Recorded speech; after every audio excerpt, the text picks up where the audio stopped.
Hey everyone, welcome back to Mindful English. I'm Sarah and I'm sitting here with Liam. Hey everyone. You know, Sarah, lately it feels like fitness isn't just a hobby anymore. It has become a massive global lifestyle. Oh, absolutely. Everywhere you go, whether you are traveling abroad, relocating for work, or even just scrolling through international YouTube channels, health and working out are the universal topics that connect everyone. It really is. People are so invested in their physical health right now. But here's the interesting thing for language learners.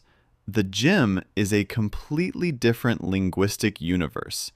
You can have fantastic, fluent English for your daily life, but the moment you step onto a gym floor, standard textbook English just doesn't work. It doesn't work at all. Gym culture has its own entirely unique language. It is built on highly specific, extremely casual phrasal verbs. Exactly. Imagine you want to use a chest press machine, but a massive guy is standing right next to it, drinking water. You need to ask him if he's finished. If you walk up to him and formally say, "Excuse me, sir, what is the remaining duration of your exercise on this apparatus?" He is going to look at you like you are a robot. Right. Native speakers do not use formal vocabulary when they are sweating. There is an unspoken social code. If you want to share equipment, ask for help, or just make friendly small talk without sounding awkward, you have to know the exact verbs they use. You really do. So today, since working out is such a huge part of our daily routines, we are going to unlock that specific social code for you. We are focusing on the social survival skills of fitness. We are going to give you exactly 20 essential phrases you need to claim a machine, ask for safety, and make natural small talk with the people around you. This is going to instantly upgrade your confidence. Let's start with phase 1, the approach. You see the machine you want, but someone is standing near it. How do you claim it? You keep it very brief and casual. You make eye contact, point to the machine, and ask, "Hey, are you using this, or can I hop on?"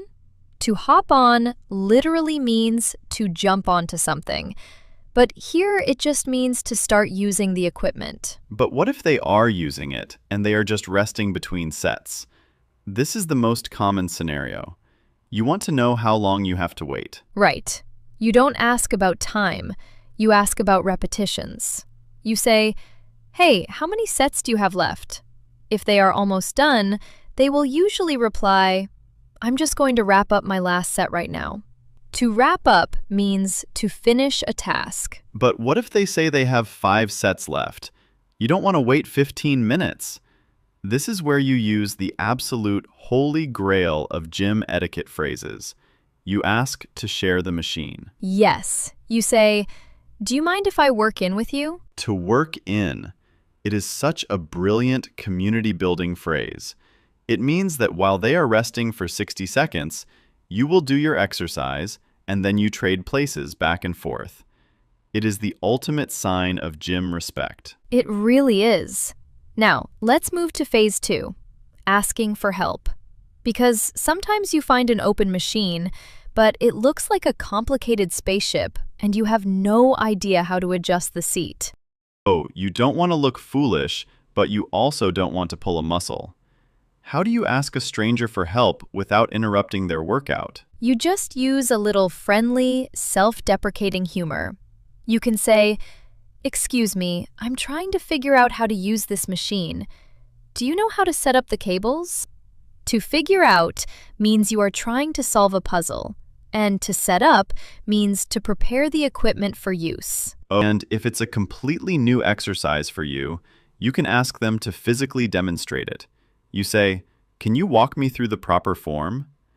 To walk someone through something means to explain it step by step. Exactly.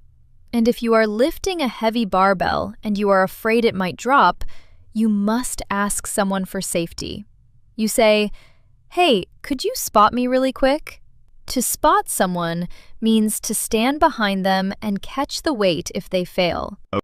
Okay, so you've secured the machine and you know how to use it safely. Now let's talk about phase 3, the small talk.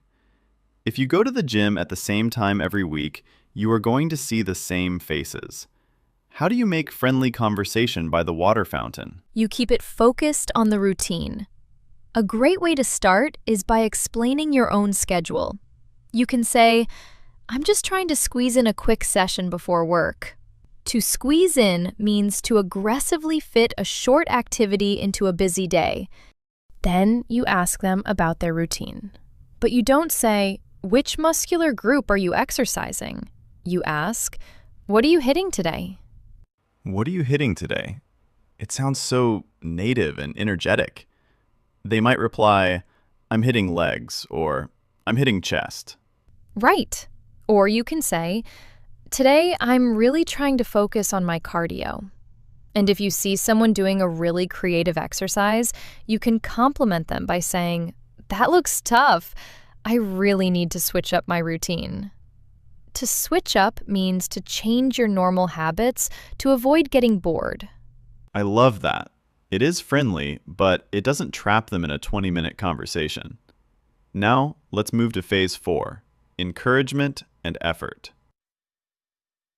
Let's say you are working out with a partner and you want to motivate them. If someone is lifting heavy, you tell them they have to mentally push themselves.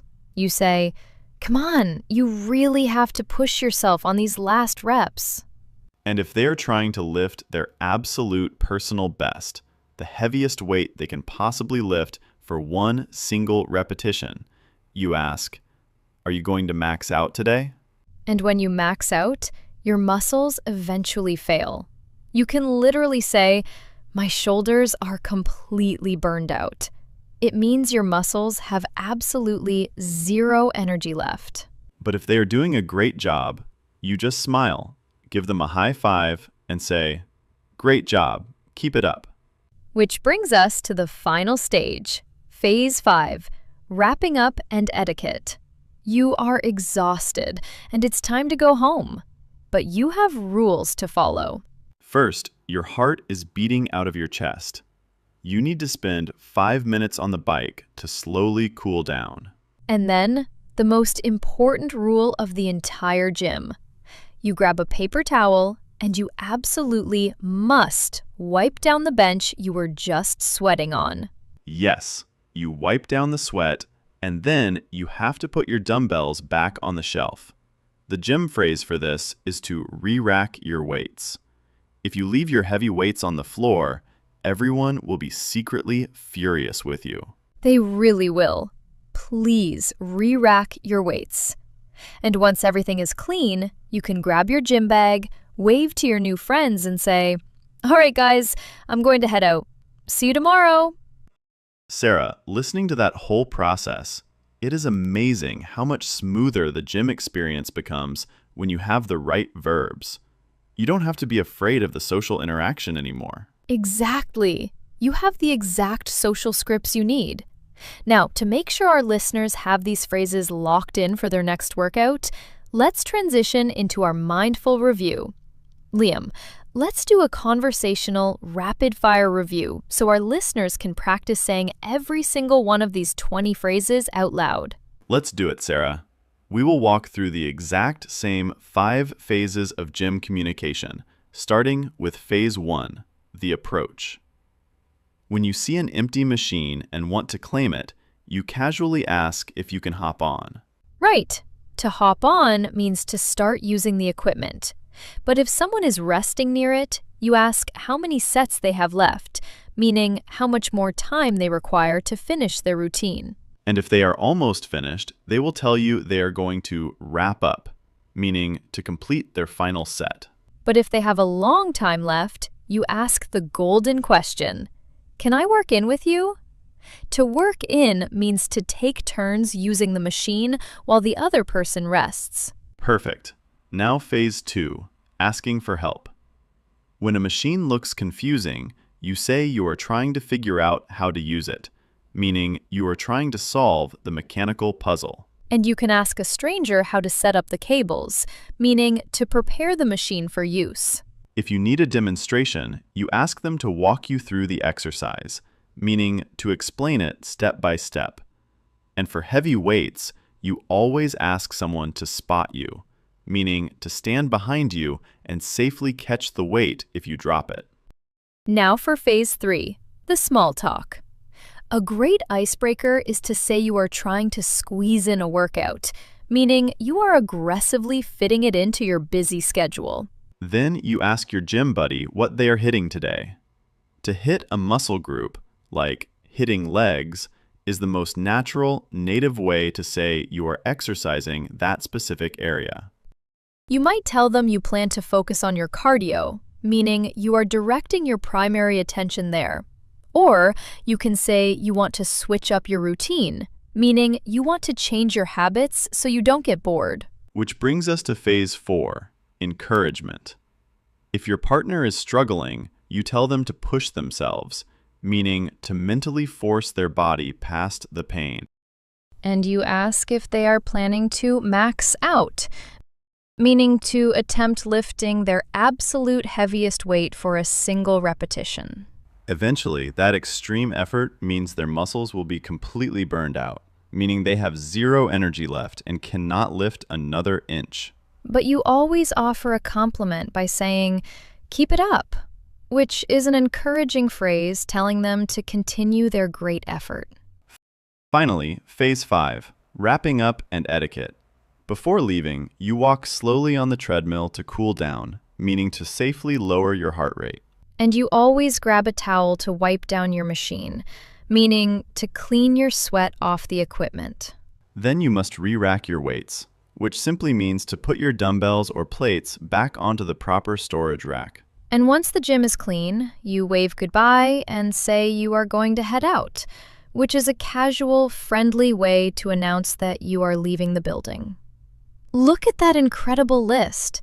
Exactly 20 highly specific, totally natural phrases to completely eliminate your social anxiety at the gym. You stop worrying about sounding awkward, and you start confidently navigating the gym floor like a local. And to make sure you actually build this vocabulary before your next workout, your absolute most important next step right now is to scroll down to the comments. We have pinned a free, comprehensive practice worksheet containing all 20 phrases. Print it out, carve out 10 minutes today, and physically read those example sentences out loud.